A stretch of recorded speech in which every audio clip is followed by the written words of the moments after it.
Do the seniors that go there, do they have to be super active, or can they be a less active person and have, So maybe I mean, so it's not that like they're coming in with all this like hype, like all this like they're coming and we're creating an environment that kind of like helps produce that activity, right? So like we have a lot of people that come in wheelchairs. We have a lot of people that are in their like kind of like moderate to late stages of Alzheimer's, and dementia, maybe however like or even Parkinson's disease. We have so a lot of times we're creating an environment which is fun and engaging and active throughout the day, but it's not that it relies heavily on our team to create that environment. So we might have like one person, our activity director, who's like kind of like leading the way, and at the end of the day we look at her as like our entertainer. She's the one that's like entertaining from the time that someone gets there to the time that someone leaves. But then we have like multiple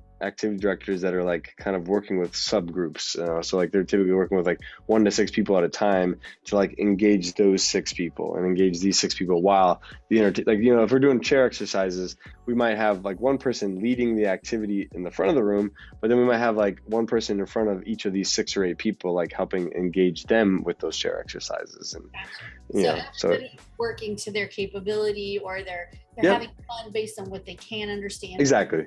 It's like with live music every day, we might have like 25% of our population or 30% of our population dancing and like actually up there holding each other dancing or dancing with one of our staff members. But then you might have the rest of the the group like kind of surrounding them, like tapping their feet or clapping their hands or like participating in it and maybe singing, but maybe not actually dancing.